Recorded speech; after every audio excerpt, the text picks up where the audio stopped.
So I think we can start. Give me a couple of seconds to just open some of my files.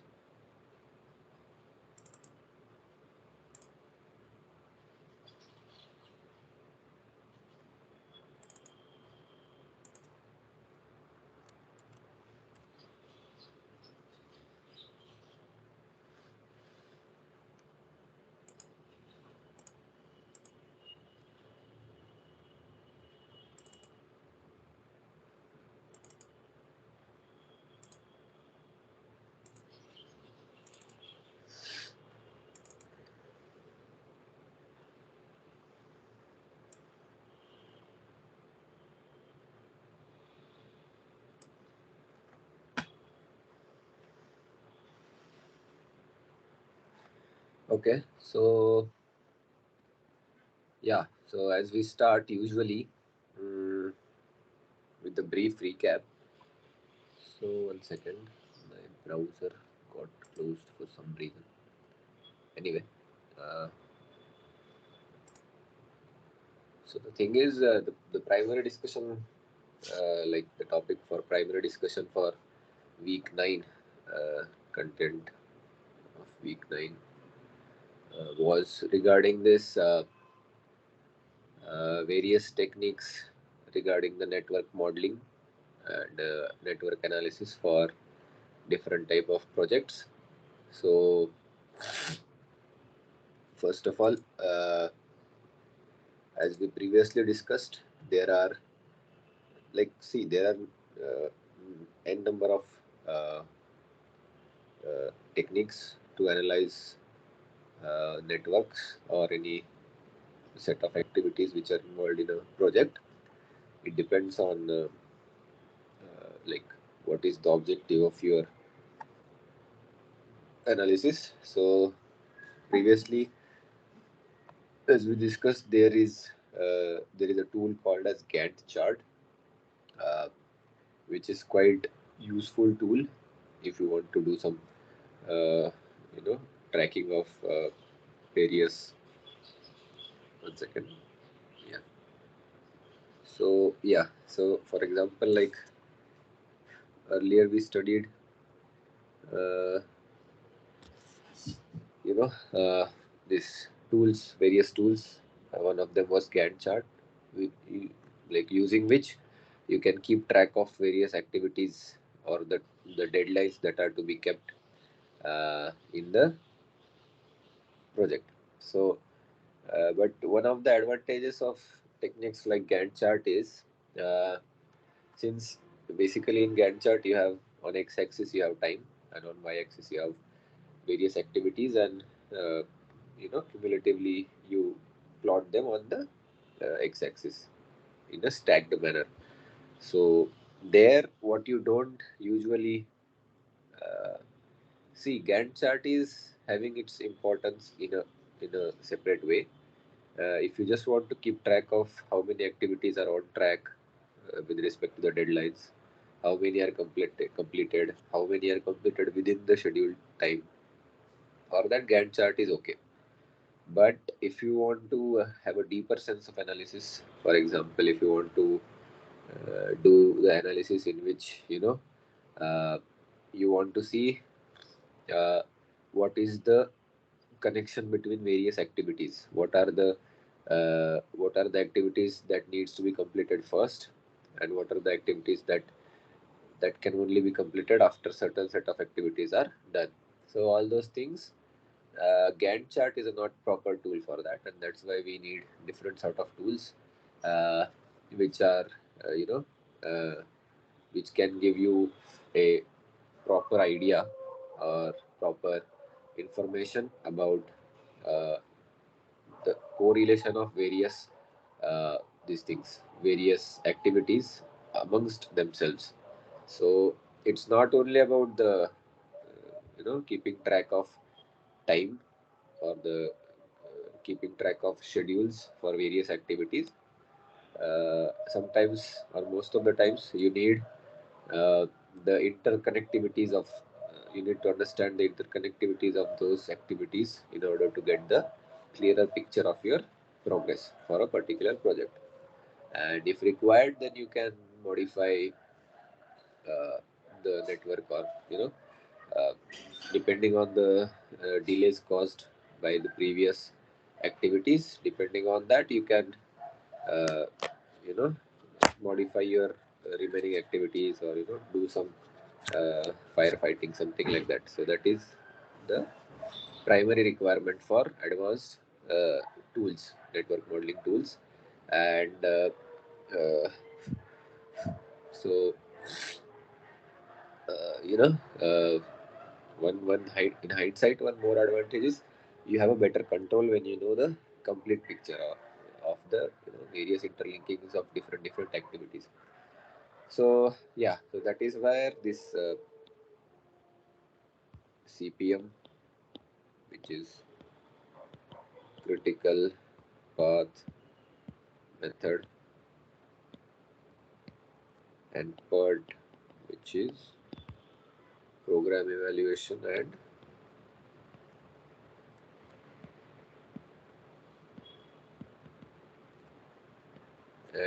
the review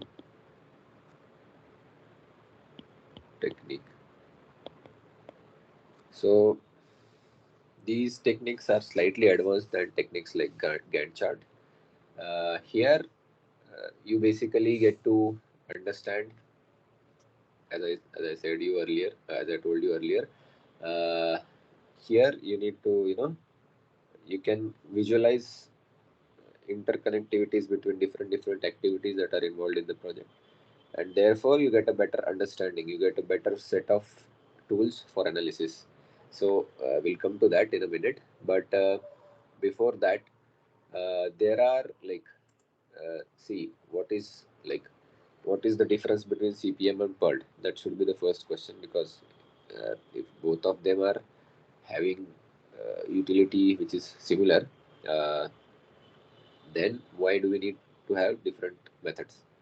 Why can't we just club them and give a single name? That can be a good question. So anyway, uh, this thing, mm, I'll just highlight the differences, similarities, so we'll talk, because we'll discuss them more or less together only.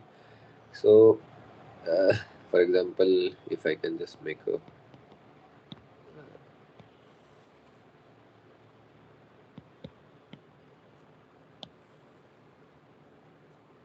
so first bullet would be uh, PERT is actually probabilistic method.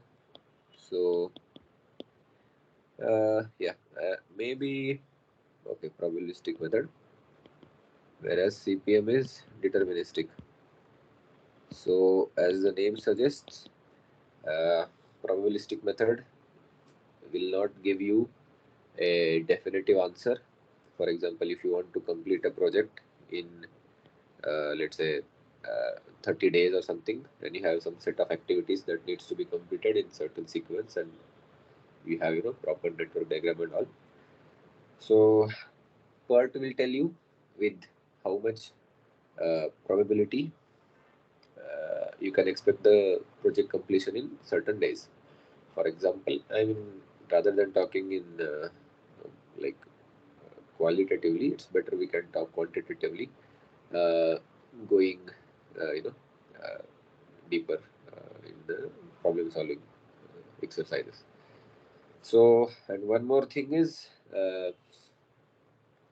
this PERT method, it is actually useful for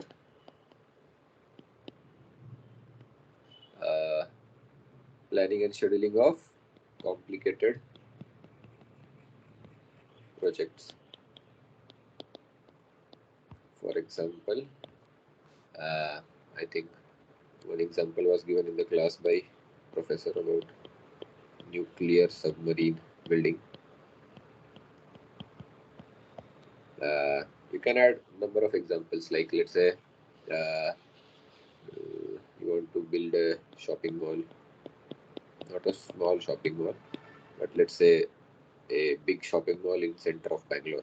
So uh, that will take you know a lot of, it will involve a lot of activities, lot of uh, variables such as manpower, utilities, consumables, land acquisition, etc., etc. Then uh, transportation, logistics, parking, then allocation of space to various brands, then location wise, designing the proper path for people to move so that they'll be exposed to the maximum shops. Then you'll have a food court there.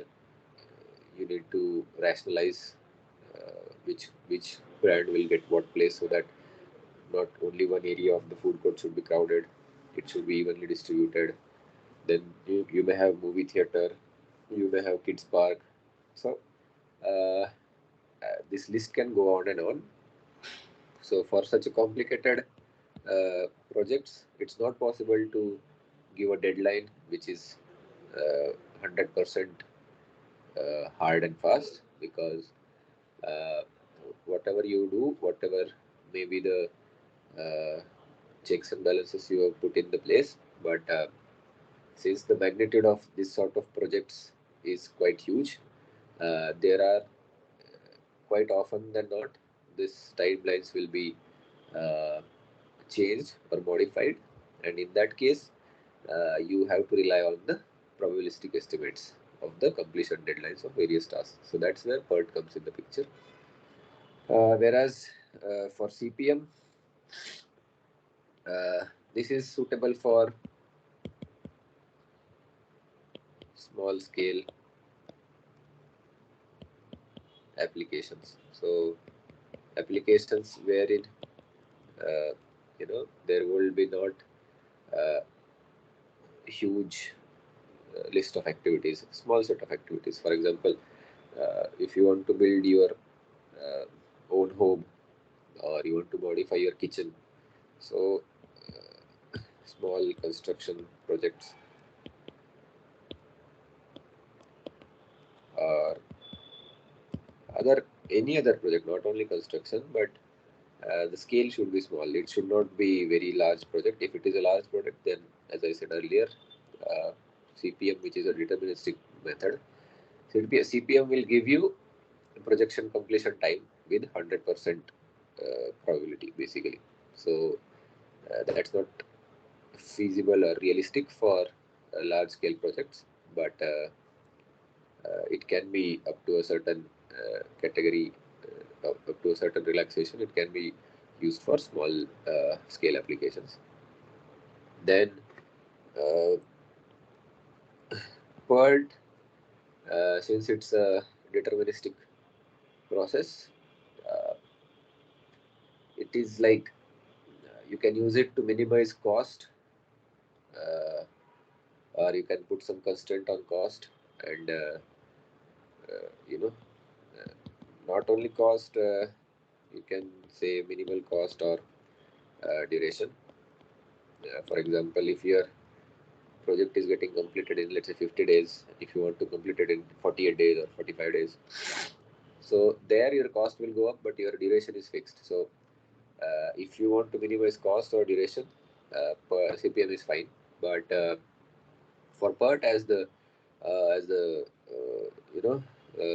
volume of activities involved is huge, usually it does not constrain to cost, uh, does not constrain, or does not consider cost minimization. So basically, see, as it is a probabilistic model, uh, what you will end up with is, for example, if you want to even cost or duration, for that matter, because it will just tell you, if you take 80 days to complete this project, there is a 50% probability that your project will be completed in 80 days, uh, whereas there will be 90% probability that it will be completed in the span of 100 days. So it just gives you probability. So if you have longer time scale for project completion, your probability of completion will also go up. So it is that sort of technique. So these are like primary differences. Then going ahead, since these both these methods deal with the this thing, uh, network diagrams and etc. So before going into that, just will clarify our nomenclature for, because nomenclature for network diagrams.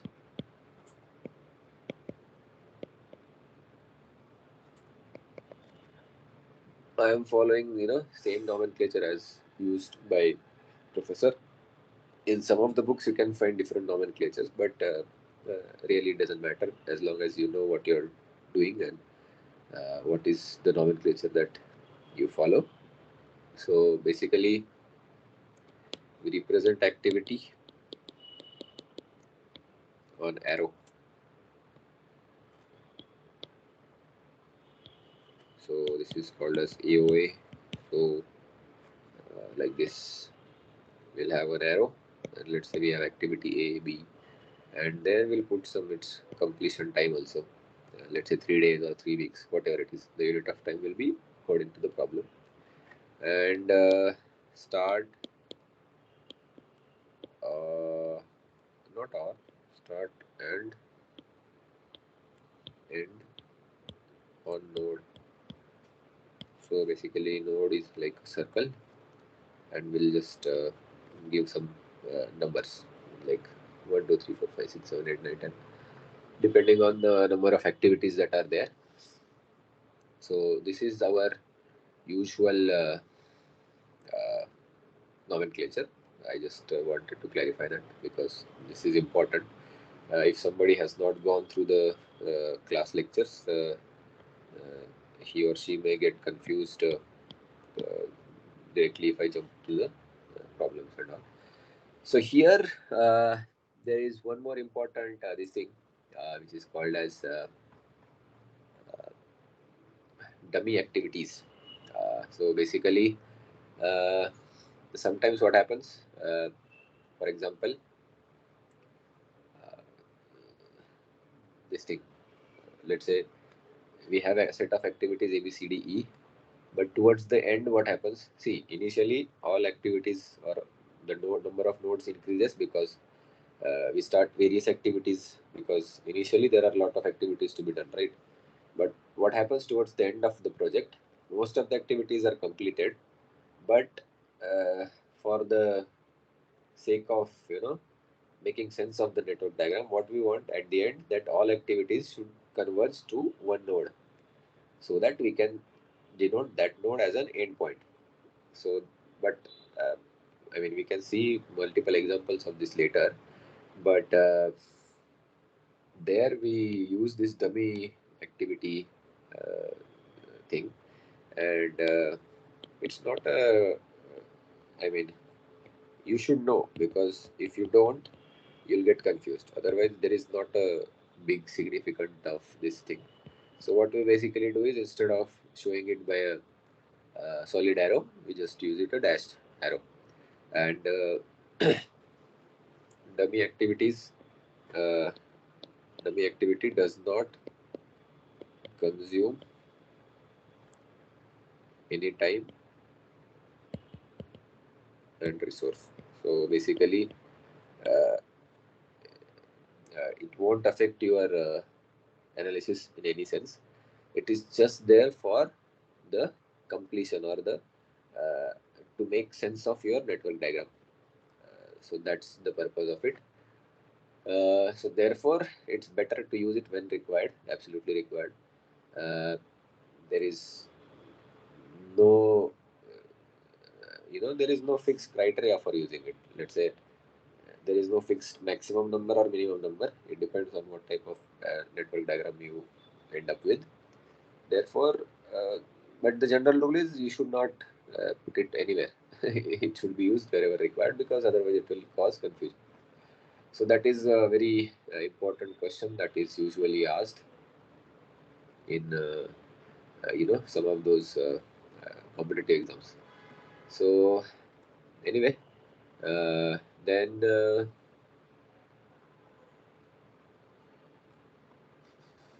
let me just see. Yeah, so there is called as something called as burst event or node, and there is something called as uh, this thing head sorry, merge, burst and merge. These are all terminologies. I mean, one can go deep into this, but strictly speaking, for solving problems, you can do away with it. It's not that necessary, but you should know these terms. I'll just mention them. So sometimes this thing start node is called as tail node, and end node is called as head node. Basically, wherever the arrow is there, arrow pointer is there, that is head, and wherever uh, the other end, the rear end of the arrow is there, that is tail end, which is again tail event they called. So basically, I'll just put it here so that it will be clear. And there is, I mean, I'll not explain this, but there is burst node and merge node. So basically, burst will look something like this. So from one node, there will be multiple activities emerging out like this, and merge node will be opposite of this. So it will have multiple activities converging towards it like this. So one can guess that this burst nodes appear towards the at the start of the network diagram, and merge nodes appear towards the end of it. You can call them node or event. Okay, node and event. These terms I'm using equivalently. So if you are familiar with calling them node, it's okay. If not, then you can call them event also. This is just a terminology. Then what else? Regarding the terminology, I think this is more of it. Then yeah, I think it's better if we jump into the this thing. What is it? Yeah, then there is something called as earliest start time. So basically, as the name suggests, I'll just put them here. Earliest start time, earliest start. So basically, the given activity, how quickly can it start from the start of the project? So that is earliest start. And then as that activity started, what is the earliest finish time for that activity? So this EF, ES are there. Then again, there is something called as latest start. So basically, how much you can delay that activity's start time. So what happens? These terminologies are there. This you may be aware of them, but you should know why these are defined. What is the purpose behind them? They are all defined for activity. Defined for activity. So you may find this pattern when you solve the problems on this chapter, but I'm just giving you the preview. These times are defined primarily to understand the importance of that activity. So there is something which is called as slack time, or you can use ST for that, which is equal to I mean, this is an absolute value. You don't need to consider uh, sorry, earliest start and latest start, or you can consider earliest finish minus latest finish. So this vertical lines that I'm showing in the formula that represents this is a absolute number. So you should not give importance to the sign of it. So basically, it may happen that for some activities, earliest start will be greater than latest start, or vice versa. So you can get negative answer also when you subtract these two. But since we are talking about time, and time is an forward marching unit of measurement of quantity, it cannot be negative. So therefore, you should take the absolute value. So then, so basically this ES, EF, LS, LF, they are defined for that purpose only, so that you will get the idea about the slack time that you can afford. Slack time basically, as the name suggests, it is the time that you can afford. Uh, you know, uh, for example, if any activity started today, it is supposed to be finished by, let's say, 2 days, within 2 days. But what if that activity is extended for some reason till extra 2 days? So basically, one activity which was supposed to end in 2 days is because of some reason it is ended in 4 days.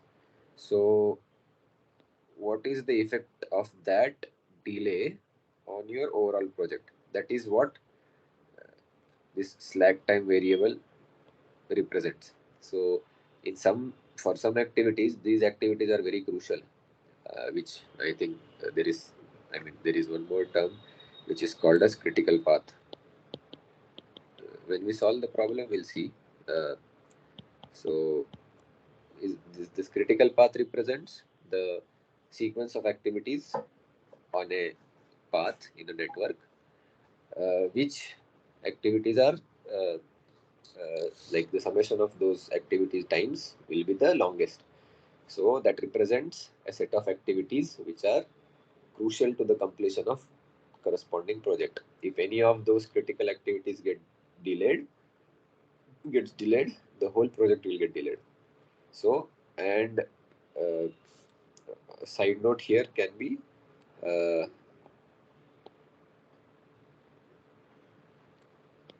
slack time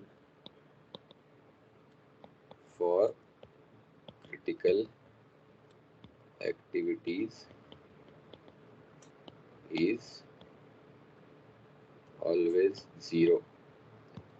So you should, while solving problem also, you should note this, because if you do some calculations of this ES, EF, LS, LF, we'll do it in some time. There, first of all, you'll identify the critical path, and this is the rule, or this is the given fact that if any activity is a critical activity means it lies on the critical path. So for such activity, there will not be any slack time, because those are very critical activities and you cannot afford delays in those activities once started. And there will be some activities which are not on the critical path, so they are non-critical activities, and there you will see that there is a slack time which is greater than 0. So basically what it means is, during the course of your project, if those activities are delayed by that much slack time also, there won't be any effect on your total project completion duration. So you need not to be worried about delaying those activities till it reaches the slack time. If it is delayed beyond the slack time, then also that is a problem, because then your critical path itself will change, or something like that can happen. So there you need to be very careful. So whatever slack you get for certain non-critical activity, one should finish the non-critical activity within that much slack only. Otherwise, that is also a problem. But you have at least some sort of slack time there. But for critical activities, there is no slack time. So this itself is a gate question. Uh, One mark question you can get like this.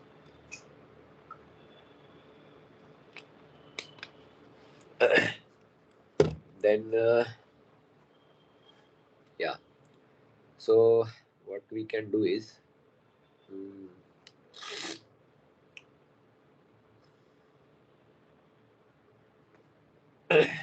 Okay, so there is one thing called as, we'll take one example here because it's better to understand with the example this concept. Uh,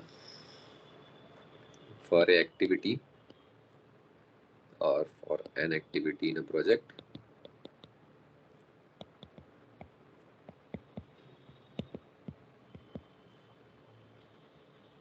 optimistic time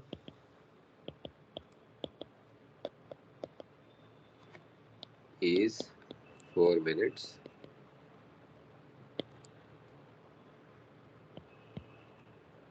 Most likely time is 10 minutes. And pessimistic time is 16 minutes.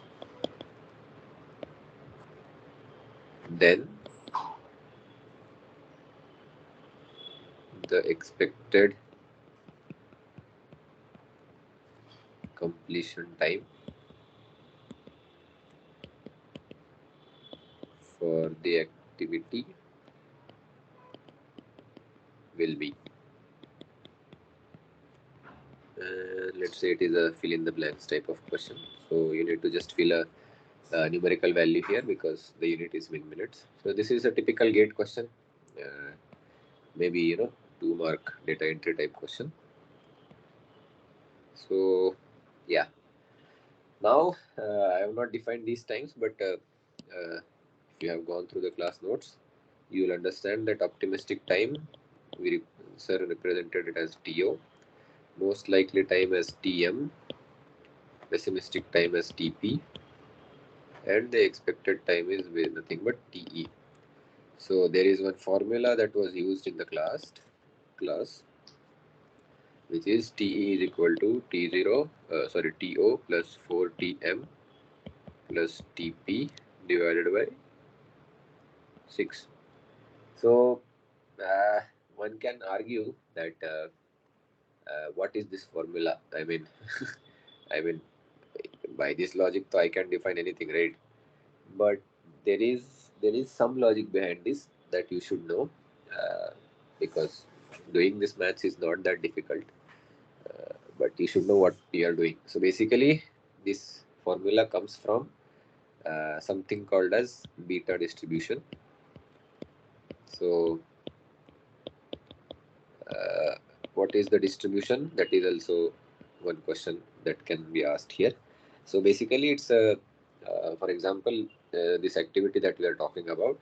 What you do, you make a plot for this activity like this. 1 second, I'll change the color. So what you do, for a certain activity, this is on x-axis you plot this thing. 1 second.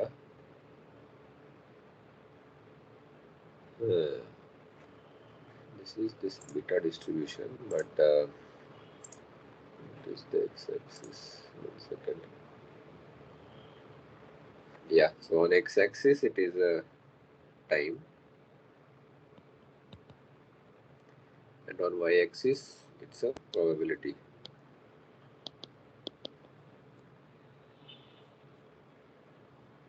So what this beta distribution is there, it is not a for example,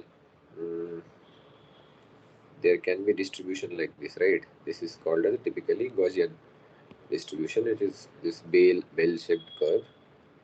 1 second.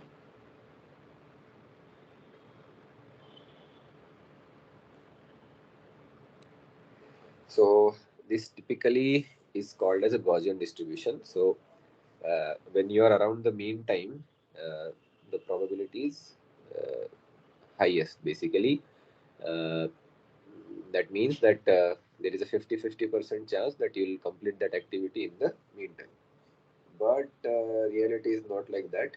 In reality, uh, uh, this activities that we plan for the different activities that we plan in a project, they don't follow. It is observed from an empirical data that these activities don't follow Gaussian distribution. What they follow is a somewhat skewed distribution. So what is observed is they follow some distribution like this. Okay, it still looks Gaussian. 1 second. Yeah, something like this. So this is what this here we call it as beta distribution, but it is basically a uh, uh, skewed distribution in which uh, this pessimistic time is determined by somewhere here towards the tail end of the distribution. So what pessimistic time means is, in worst case scenario, like assuming all bad things that can happen did happen for this activity, and even after that how much time you took to complete it. So basically this is the worst case scenario. And you know 1 second, this worst case scenario, it will not happen always, right? So the probability of happening worst case scenario is not high, but when it happens it will take a large number of or the higher number of time in terms of days or minutes, whatever. Whereas there is one case which is optimistic scenario, which may fall on this side. The optimistic scenario is when you design this activity or when you plan for this activity, there is a best case scenario. For example, you estimated uh, by your experience in doing this activity over number of years, you know that uh, on an average it takes 3 days, but when the conditions are very conducive, which is an optimistic scenario, this activity can be completed in one day or 1 hour also. So that is the optimistic case. But the most likely case, which is the highest probable case, is nothing but uh, the time in which you end up with the most likely time for the completion. So the reason why we use this formula for TE, which is given as this in the red font, is that in reality uh, the probability of getting pessimistic time as well as optimistic time is very low.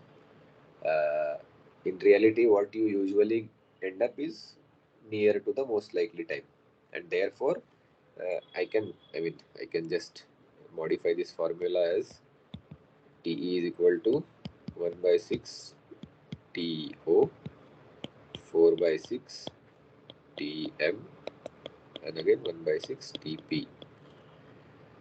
So if you do this calculation, 1 by 6 means 17%.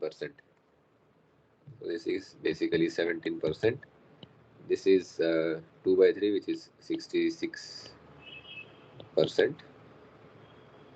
I'm not taking that next digits and all.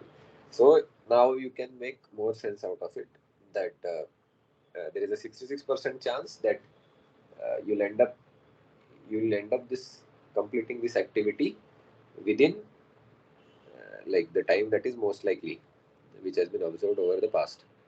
But there is 17% chance for pessimistic case and 17% chance for uh, optimistic case also. So uh, this is what beta distribution tells you. It is a skewed distribution basically, and uh, then you may ask, sir, what about this TE, where this will be? So TE will be more or less somewhere close to the uh, TM only, because it has 66 percentage weightage given to the TM. So we can, like, if you don't want, if you're not convinced yet, we'll just do the number crunching, then you'll realize. So for this given problem, uh, TO is 4 minutes plus TM is 16 minutes. No, TM is 10 minutes and T pessimistic is 16 minutes divided by 6. So this is 40 plus 20, 60 by 6, so it is 10 minutes. So I hope what the point that I was trying to make is clear now, that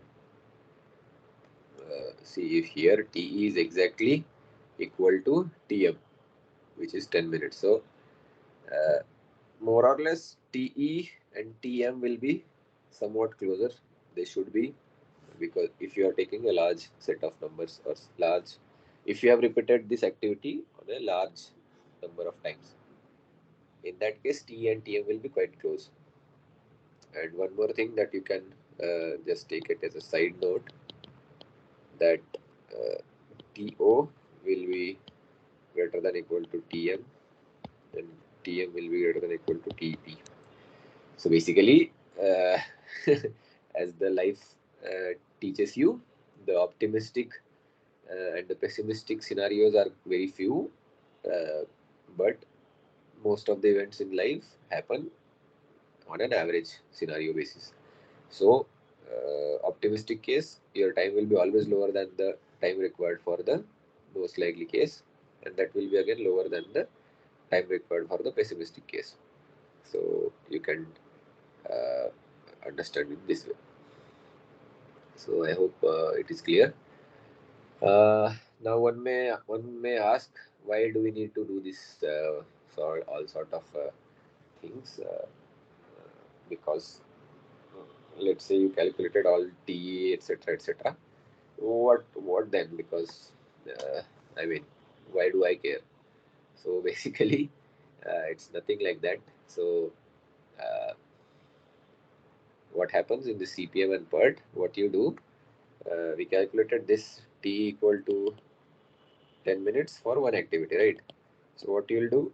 You'll repeat these calculations for all the activities in your project, and then you plot the network diagram, and then you decide the critical path, then you decide the this thing uh, this thing, what you call project completion time, etc., etc. I will take one example now, because then only it will be clear.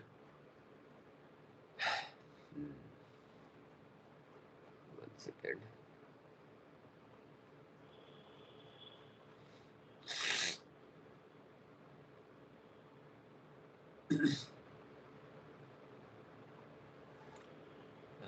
Five, six. See, for examples, we should take such activity which will be uh, easy to understand, right? Otherwise, there will be a lot of confusion. Anyway, one second, I'm just looking for.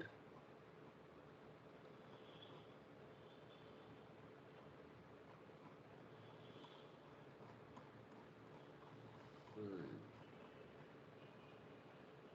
what can we do here is one thing, no?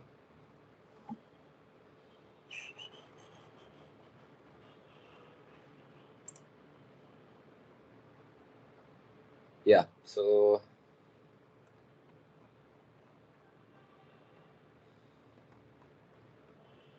first of all, let's start with plotting the network diagram. That will be the primary thing. One should not make mistake in that. So there is this problem. I'll just mention what all the given data is.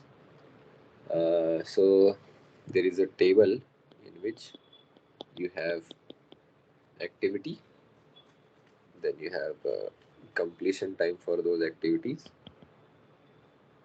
in days, and there is a immediate predecessor also. So for some activities, what all other activities need to be completed, or activities that will be predecessors to the current activities, those are given in this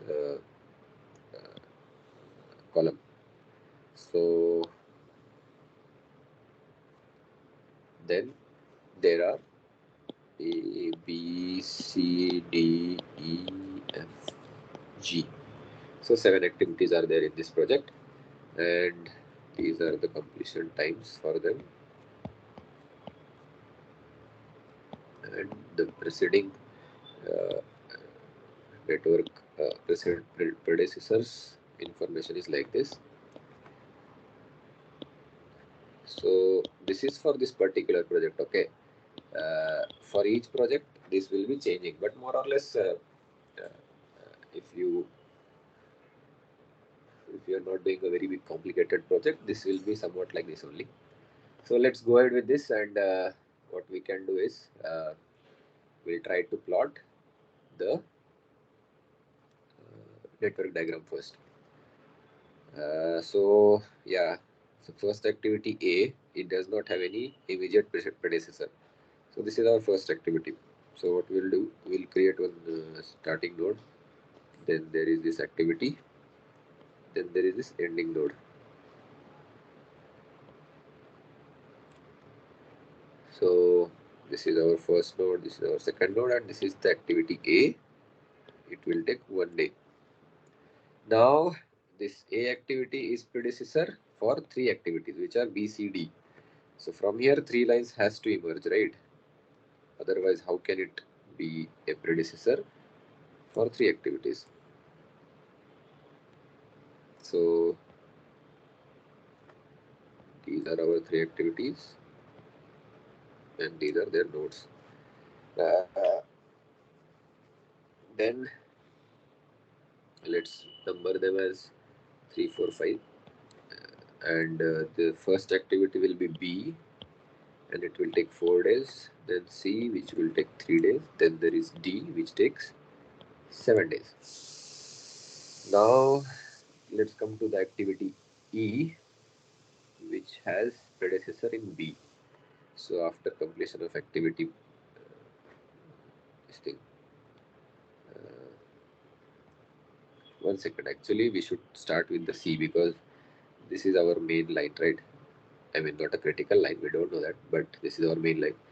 So C is a predecessor for F. So it will be something like this.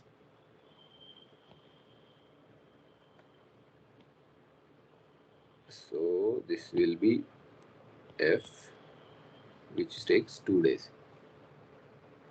1 second.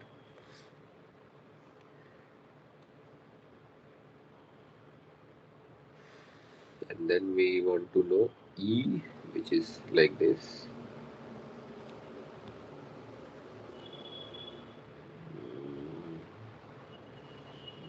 Numbering we'll do later, which is E activity, which takes 6 days. F activity takes 2 days, and F activity is, it needs C and D both completed, right? And G activity needs E and F completed. So we can have it like this.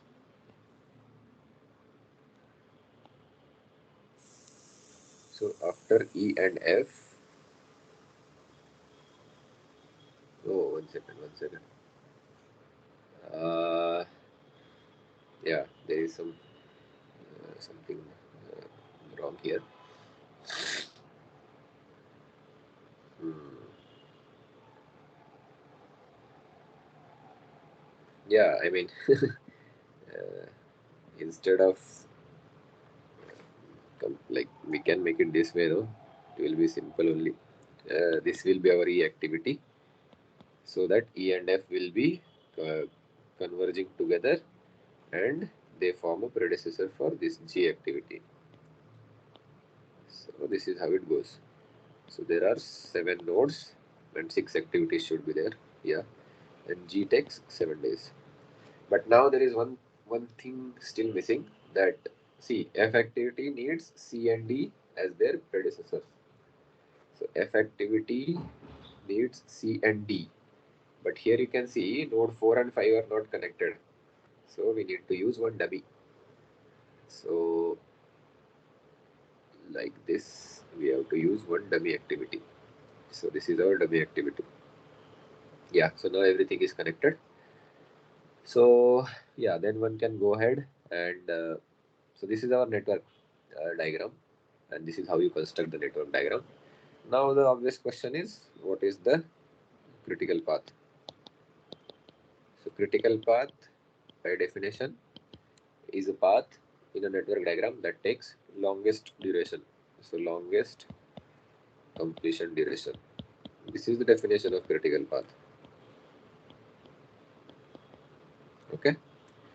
So here, how many options we have? We have three options, which is A to B, then E, and then G.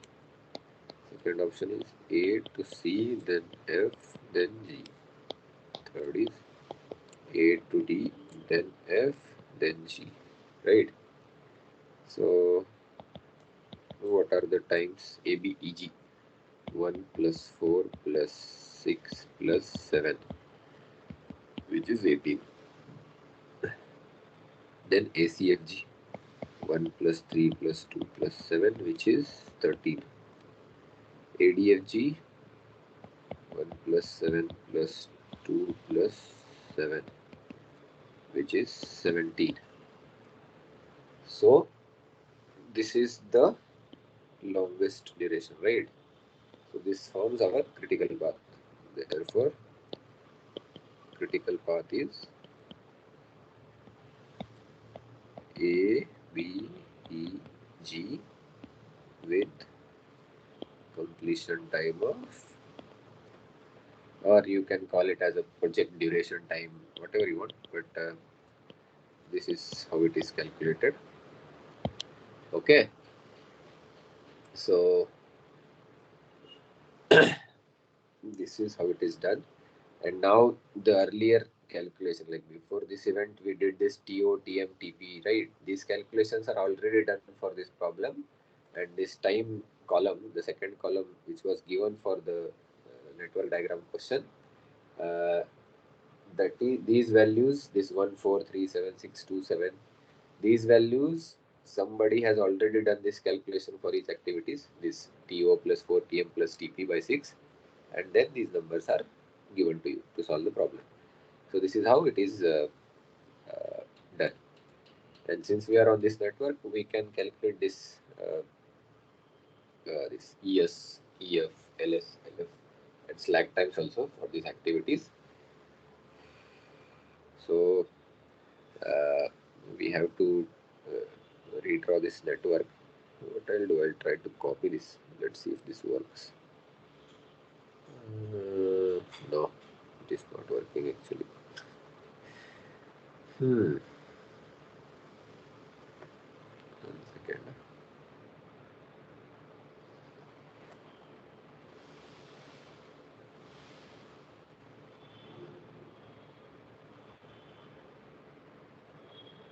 Okay, this is the maximum that I can copy. We'll have to use this only.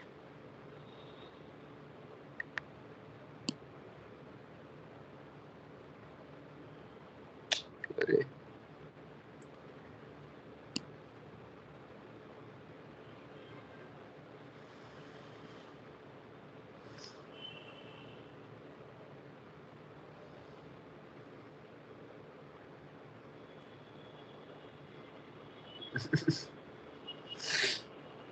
Anyway, we'll do it again.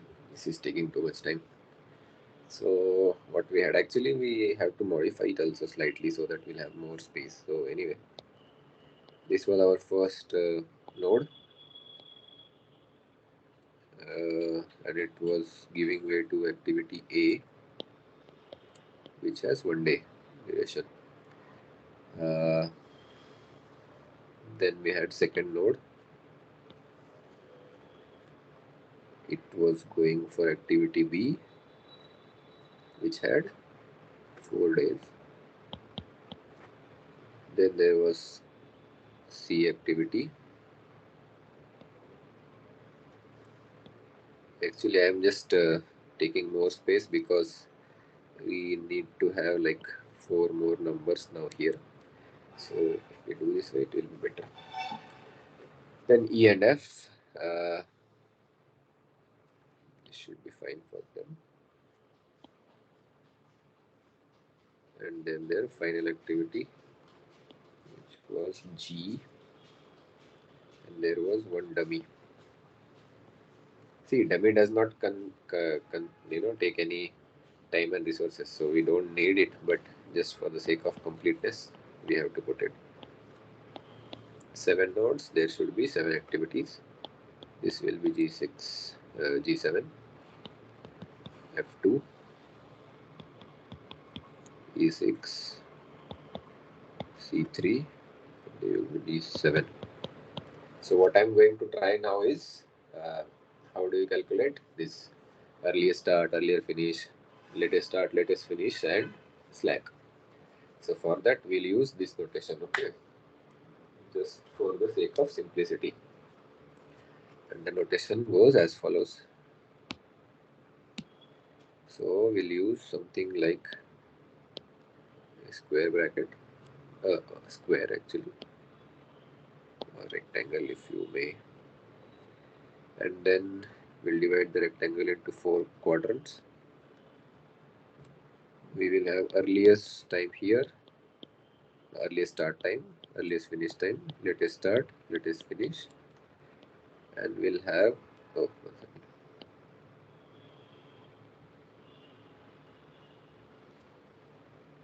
okay, I wanted rectangle, but sorry, I wanted triangle, and this will be our slack time. So this is the convention that we'll use, and this will be defined for each activity, okay. So let's do that. So first we'll start with earliest start and earliest finish, because that starts from first activity and goes to the last activity, and the ulta thing, which is this latest start and latest finish, that travels backwards.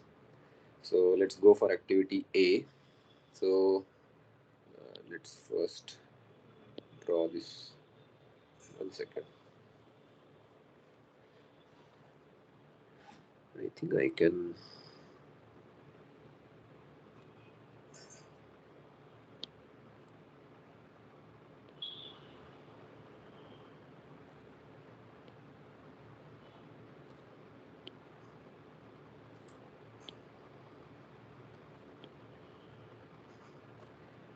So, what is the earliest start time for activity A? It will be 0 because this is the first activity, and it will be finished in 1 day.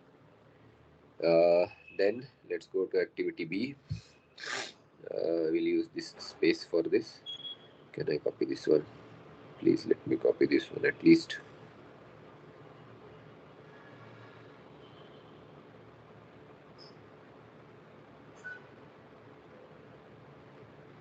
Good. So we'll use 1 second. Yeah, this for activity B. We'll use this square for activity, let's say C. Forgive me for not using the space properly, but I hope it is not that confusing. This is for activity E. Then we'll have something for activity G like this, and then we'll have something for activity F here, and then we'll have something for activity D here. Okay, so okay, let me complete this one line that is not coming anywhere. It may look slightly congested, but take some time and go through the procedure that I have described. You'll be able to follow. So we have defined this for 1 second. This 0 should not be everywhere.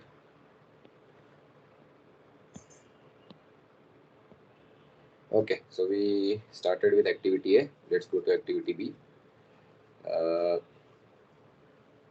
What is the earliest start time for activity B? That will be from the end of A, which will be 1 plus 4 will be 5. Then for E, which starts after B, so it can earlier start at max at 5 days, because it has the A and B has to be completed before E is completed, right? So this will be 5, and E takes itself as 6 days, so 11. Now for defining G, we can't do it like this, because for starting the G, E and F needs to be finished, right? So we need to first look at C. C, only A is the predecessor, so it can also start at the earliest, which is 1, and it will take 4 days because it has its own 3 days. Then what about D? D also doesn't have any predecessors other than A, so it can also start at 1 and it will take 8 days. Then coming to F, uh, what is the earliest time F can start? Because F is preceded by C and D, right? So F can be started only after 8 days because it needs D and C both completed. So it will be 8 days and it takes 10 days, 2 days for itself, so total 10 days. So now consider G. G has E and F as its predecessors, and one can be earliest finished by 11 days, another will be by 10 days. So here G can be only started after 11 days because otherwise E activity will not be completed and it will take 18 days because 7 days of its own. Now these are the earliest start and earliest finish. Now latest start and latest finish are done in the back propagation way. So here activity G, you cannot delay this because this is the final activity. I mean, how can you delay the latest part for the final activity? So, 1 second. Hmm.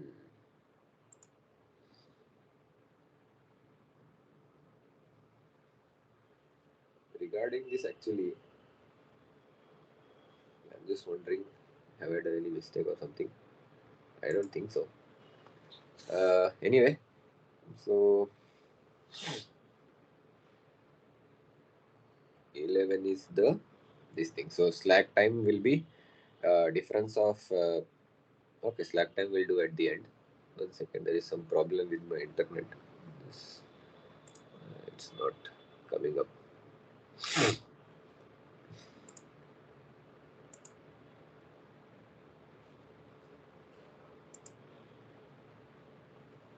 Mm, 1 second. Some network issue is there. Hold on a minute.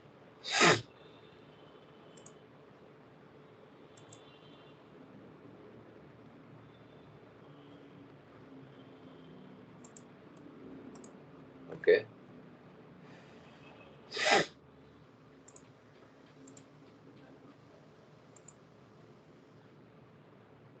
Actually, I can use different color for this thing, no? This latest things. That will be better, I think. Let me use blue. So, yeah, as I said, this last activity you can't do anything because this is the latest it can start and finish. Otherwise, the project duration will increase. And since F and E activities, uh, see, now when you are doing this latest start and latest finish, you're starting from the end activity and going towards the first activity, opposite to what we did initially. So actually, can do, yeah. Anyway, so so here for both the activities, this will be 11, and then you have to subtract the time for that respective activity. So 11 minus 6 will be 5. Here 11 minus 2 will be 9. Okay. Then activity B is predecessor for E. So now when we come back here, uh, this will be the latest time for it and we need to subtract 4. So that will be 1. Now A comes before B. So A can latest start by 1 and it has 1. So this is 0, 1. Now coming to uh, activity C and D, which are remaining. So whatever is the latest start time for F will be the latest finish time for C and D, and then we have to subtract their own time. So 9 minus 3 is 6, and this 9 minus 7 is 2. Okay, so we have done the latest start and finish time calculations also, and now we can calculate the slack. Let's use the red. So slack for this activity is 0 because subtract the column values, any first or second column values, we'll get the slack. 8 minus 9 is 1, 10 minus 11 is 1, so here it is 1, here it is 0, here it is 5, here it is 1, here it is 0, here it is 0. So now the thing to be noted here is we did this calculation, right? So remember our critical path is ABEG. For the sake of highlighting it separately, I'll just use this yellow arrow because it is actually quite getting congested here. So ABEG, right? So this yellow line represents critical path. I'll just mention here.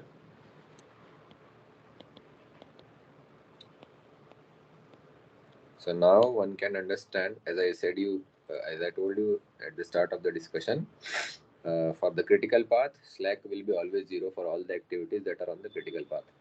So you can notice that for A, B, E, G, slacks are 0. So what does it mean?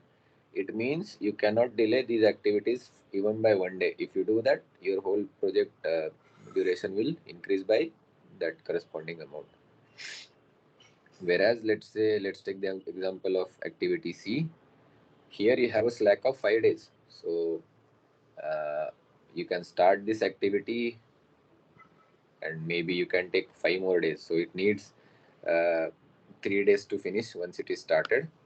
But since it has a slack of 5 days, it is not affecting your overall project because it is a non-critical activity. So what you can do is once it is started, you can wait for, instead of finishing it in 3 days, even if you take 8 days to finish it, because 3 plus 5 is 8, there won't be any problem. Your project will be still completed within 18 days, which is the critical path time duration. So this is one set of calculation that that you should do on your own. One thing to note here is that this dummy activity between 4 and 5 nodes is not contributing to any calculation. So that is there. So yeah, I think this is how you do the calculation. Now there is next part, which is what if, let's say you did the calculation and now somebody comes, let's say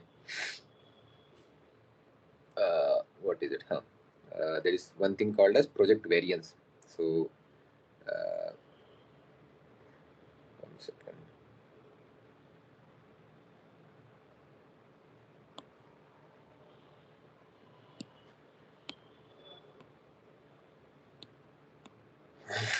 So what happens for these critical activities, which are A, B, E, G in this example? What you do next is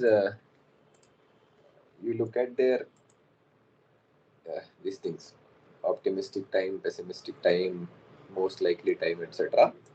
And what you do is you calculate their uh, variances. So as I said earlier, these activities are distributed according to the beta distribution. So you these are reported values, which are A takes 1 day, B takes 4 days, E takes 6 days. These 1, 4, 6, 7, which are the times given for A, B, E, G, they are their expected times.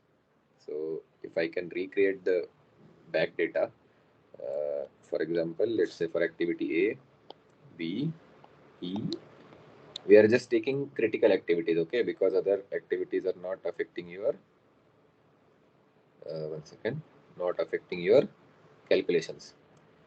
So uh, their time, which is given in the example, which is expected time, was 1, 4, 6, 7. So now based on these active, see, this TE is calculated based on T0, TM, and T, let's say pessimistic P. Based on these 3 times only T is calculated, right? So if I want to back calculate it, let's say I'll just take TM as TE, assuming, because I want to not get into this back calculation because that will create a lot of this thing. So if I take T equal to TM, so this formula basically becomes Yeah, so it will be 2 by 3, so 1 by 3, so 3 into this thing. So TO plus TP by 2 will be my TM. So it should be, average should be 4. 1 second. 6 is 2. So TE equal to TO plus TP by 2. So if I take TO something, TM will be twice of that. So yeah. So it should something like, let's say if I take TO as 1, then 1 second. This is like, this boils down to something like this. Correct now? So if TO and let's say TP, TE, so it will be again 1. Then if this is 2, then it will become 6. If this is 3, it will become 9. And if this is 4, this will become 10. Yeah.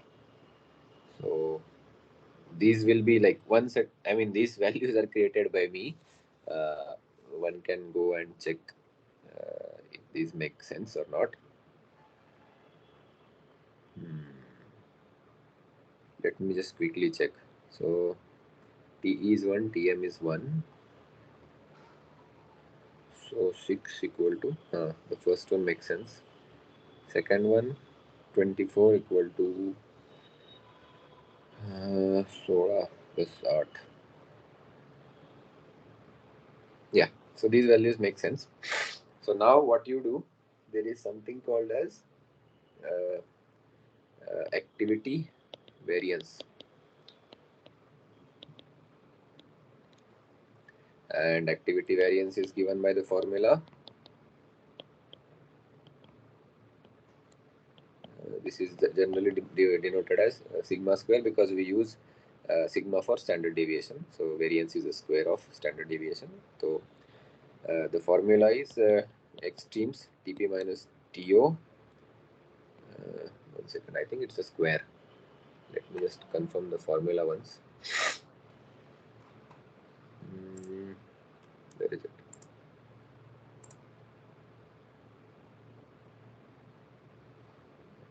Okay. Yeah. So it is TP minus T0 by 6 whole square. I was confused that is separate squares, but this is it. So you can calculate TP minus T0. TP minus T0 for first activity is 0, so variance is 0. Second activity, TP minus T0 is 4 by 6 square, which is 2 by 3 square, which is 4 by 9. It should be 0.45, 4 by 9. Yeah, 0.44. Then 9 minus 3 is 6. Okay, so this is 1, 6 by 6. This guy, 10 minus 6 is again, okay, we can change it. We can make it 5 and 9. So that will be 14 by 2, 7. So, okay, so 5 minus 9 is 4. Again, 4 will be 0.4. So, yeah, so these are your project variances. So what you do, the next step is, see, these are all critical activities, okay? So your project variance is nothing but summation of all critical activity variances, summation of all critical activity variances. So this is 0.88, so 1.88, right? I mean, I'll just write a step because someone may get confused. So basically, I am just summing up the last column, this activity variance column. So it comes out to be 1.88, right? So this is your project variance. So now, and the next step is to calculate this project standard deviation, which is this, let's say sigma bar we can represent because we are using sigma for activities. So the overall project we can denote by sigma bar, which will be square root of 1.88. So 1.88 square root is 1.37. So this will be in days, because the variance is a square of days, so that standard deviation is days.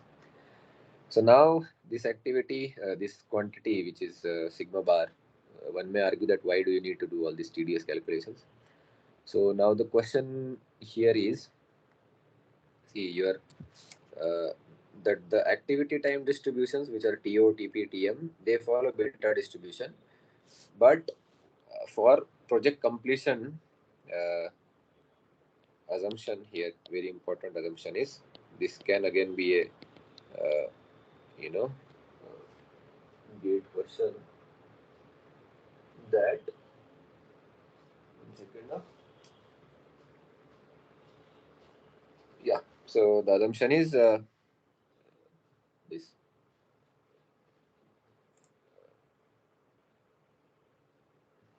one second, is expected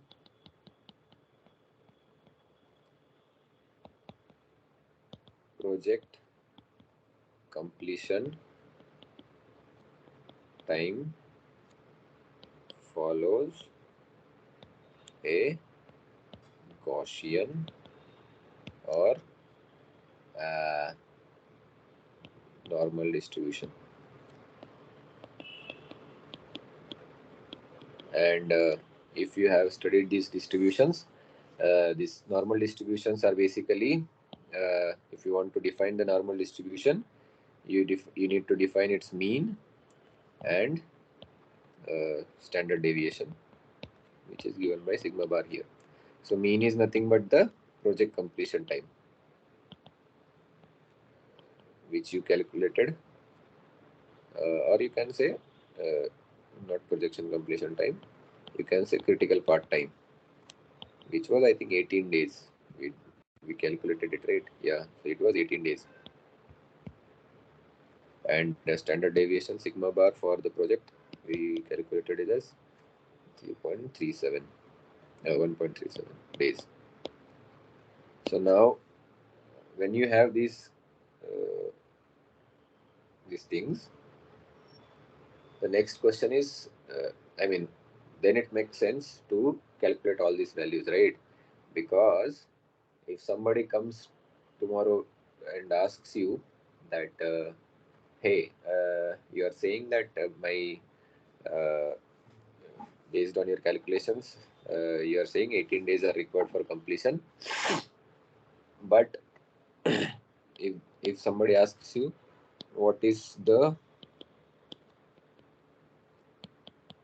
probability that project is completed within, let's say, 15 days, not 18 days. So this is the question asked to you, and this is like, uh, uh, now see, you have a Gaussian distribution for the projection completion time. Then what you do, you define one factor, which is ideally it is defined like this. So x is whatever value they are asking you to calculate the duration for. Mu is a mean, which is 18 here. So this can be mu, and this sigma bar is standard deviation, which is 1.37. So it will be 15 minus 18, which is minus 3, divided by 1.37. So this is minus 2.18. 9. So now what you do, you this is a standard. There is a standard table for Gaussian distributions. What you do, you go there and look up for this value -2, and you calculate the probability. Okay, I'm not going there because this is just lookup table. So then you can quote that, okay sir, if you want to complete this in 18 days, there is a probability of this, but it will be less than 50%. Okay, because uh, you know because if you take this instead of 15, if you somebody asks you what is the probability of completion of this project in 18 days, your uh, z value will become 0, and for Gaussian z equal to 0 means it is the mean, and at mean the probability is 50%. So this is how you do the this thing. This is how you calculate the probability of completion of this given project for given number of days. So yeah, this is there. One more thing is,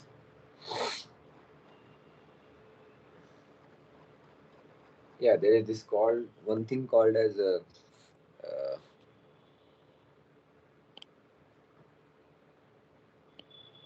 I just mention who is not attending the from standard lookup table for Gaussian distributions. So then there is one thing is which is called as crashing of CPM. Uh, Crashing of network, let's say, whatever it is, CPM word. So basically what happens, let's say you decide that, let's talk about the previous example only. Let's say you calculated everything, you're saying in 18 days there is 50% chance we can complete, etc. But your boss comes to you, or your project manager comes to you and says, see, the warehouse that we are renting for doing this project, it is a rented warehouse, so we are paying rent on 15-day basis. So if we are going to complete this project in 18 days, we'll have to pay the rent for 30 days, right? So next, like in 18 days, if you complete the next 12 days, we are not using uh, this workshop, but we are paying for it because we have paid for the second 15 days also, right? So then this is a waste of cost, waste of money, right? Because you last 12 days you are not using that facility, but you still are paying for the this rent and all.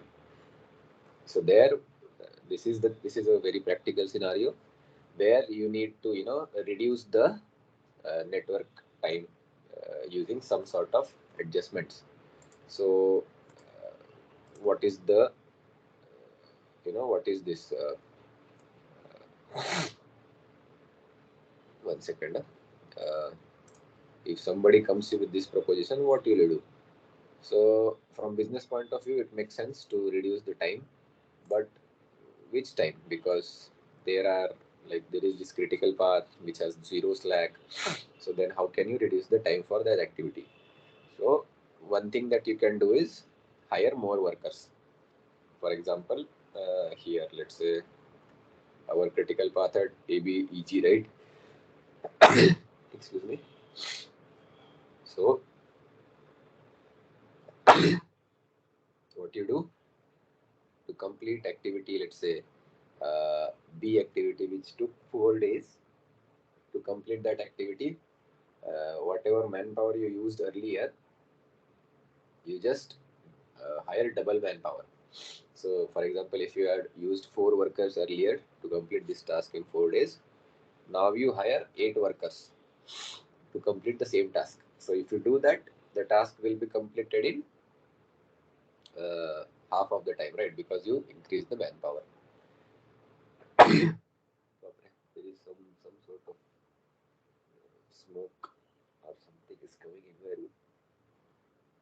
that's why the sneezing.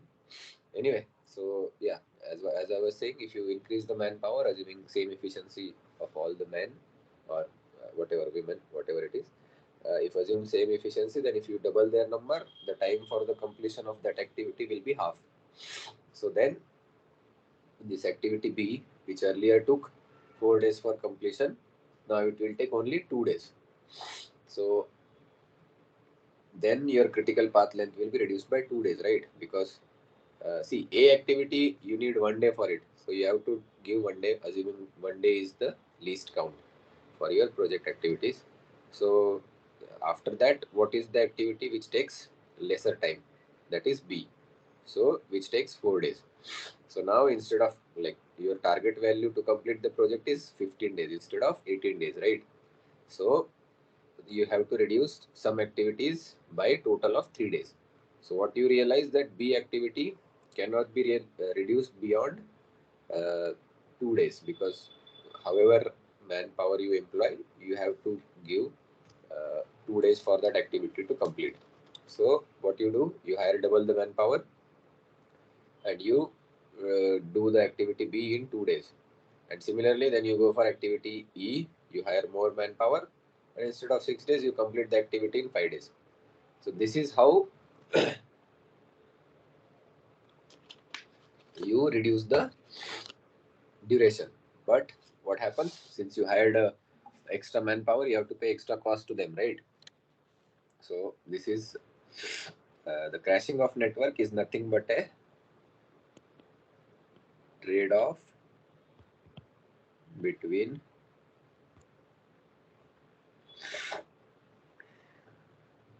total cost and total duration. So basically here you want to decrease the total duration, so cost will go up. So basically they are inversely proportional. And what people usually term it, they use a linear variation like this. Uh, so let's say this is the normal duration, which was earlier 18 days, and this is the normal total cost of the project or activity, whatever it is. So this was the price that you are paying earlier. Now what happens? You want to reduce the duration by some days. So you are reducing the duration. And this is your crash duration, or you can say crash duration. So now since your time is less, you are hiring more people to do the work, you'll have to pay more. So your crash cost. This is your crashed cost. Or you can just say crash. No need to do ED. Anyway, so this is how it goes. So this is the cost axis and this is the duration axis. So, and one more thing that you need to take understand is total cost that we are talking about is a function of direct cost plus indirect cost. So direct cost means the costs that are involved for the activities which are directly related to the production of that product. So, for example, hiring man or workers, uh, leasing machines or renting machines, uh, or other consumables, raw material, those come under direct cost. But indirect cost, these other things which are like rent, lighting, air conditioning, insurance, uh, taxation, etc. So all those costs are in this indirect cost, inventory, etc., inventory maintenance, etc. So what happens as the network duration is reduced, your total cost goes up. But in the total cost also, you need to understand that uh, this direct cost goes up because you are hiring more manpower, and your objective is to reduce the indirect cost. So this is how you have to do the analysis. We don't have enough time to go into do much about this because the time is already up. So And there is one more thing, which is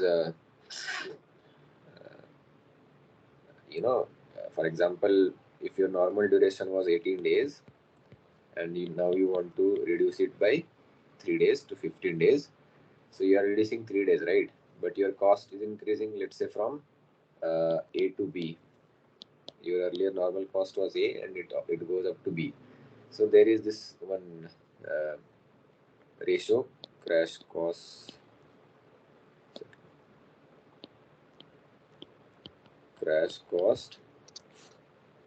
per unit time, which is our case, it is day for this problem. You should know all these ratios, because the thing is we have not gone there, but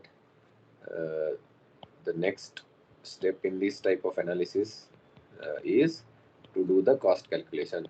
So I think that is out of the scope for this this क्या बोलते हैं, this course, because it will be more involved. Maybe higher level studies, if you go, you'll do that. But here basically I'll explain the outline. I'll not go into the problem solving, etc. So what you do the usual analysis as what we did earlier, and here for each activity the data for cost associated with that activity will be given to you, and for each activity this ratio will also be given to you, crash cost per unit time. So what you calculate for 18 days, you do the critical path calculation, etc. And along with that, you calculate the total project cost, which is function of or summation of all the costs for the activities that are involved. That is your cost, which is your normal duration or normal cost, which is given by A in this graph. And then the question may be like reduce the time by 3 days from 18 to 15. So then you go back to your critical path and you see that I cannot reduce A activity. I can reduce activity B, and that too by 2 days. And then I have to reduce activity E by 1 day. But here that is not that straightforward. What you have to do is you have to look at what is the daily crash cost for activities B, E, and G. And whichever activities will have lesser daily cost, you will reduce that activity by maximum possible number of days, so that your total project duration will reduce with minimum increase in your total cost. So if you are interested, you can go and there are many standard problems available on the internet, etc. You can go and have a look at it. But it's not that difficult. You have to use some sort of logical reasoning.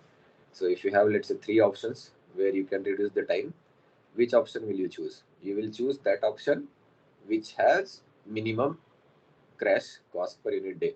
Using this formula, you calculated the last formula, and whichever has minimum increase in the total cost, that is your best activity to reduce, right? That makes sense also financially.